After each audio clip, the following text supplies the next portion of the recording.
Hello everyone, আসসালামু আলাইকুম। Welcome back to my channel. তো আজকে আবার চলে এসেছি আপনাদের সাথে একটি পিঠার রেসিপি নিয়ে।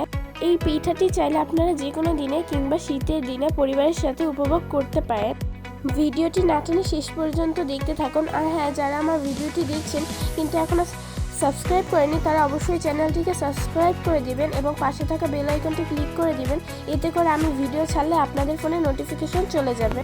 তো চলুন যাওয়া যাক রেসিপিটা। তো প্রথমেই আমরা পিঠা তৈরির জন্য কিছু গুড় নিয়ে নিয়েছি এবং এগুলোকে ভালোভাবে পানি দিয়ে জ্বালিয়ে নিচ্ছি যাতে করে গুড়গুলো ভালোভাবে গলে যায়। তারপরে আমরা 2 কাপ ময়দা ও 2 কাপ চালের গুঁড়ো নিয়ে নিব। এখন স্বাদের জন্য দিয়ে দিব কিছুটা লবণ এবং 1 চামচ বেকিং পাউডার। এখন দিয়ে দিচ্ছি একটি ডিম। এখন আমরা মিশানোর জন্য আগে থেকে জ্বালিয়ে রাখা গুড়গুলো অল্প অল্প করে দিয়ে ভালোভাবে মিশিয়ে নিব।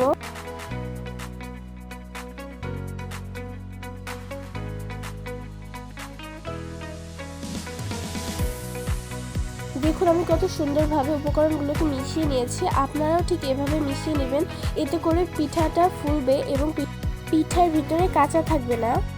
এখন আমরা পিঠাগুলোকে তৈরি করার জন্য একটি কড়াইতে কিছু তেল দিয়ে দিব এবং 1 চামচ করে বেটার দিয়ে দিব।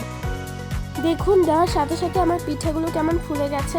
আপনারাও এই ট্রিক্সগুলোকে পুরোপুরিভাবে ফলো করলে আপনাদের পিঠাগুলোও কিন্তু ঠিক এমনই হবে। তারপর এভাবে আমি সবগুলো পিঠা ভেজে নিয়েছি। তো এটা হচ্ছে আমাদের পিঠার ফাইনাল লুক। আর আজকে এই ভিডিওটা এই পর্যন্তই। দেখা হবে অন্য কোনো ভিডিওতে। সবাই ভালো থাকবেন, সুস্থ থাকবেন। আল্লাহ হাফেজ।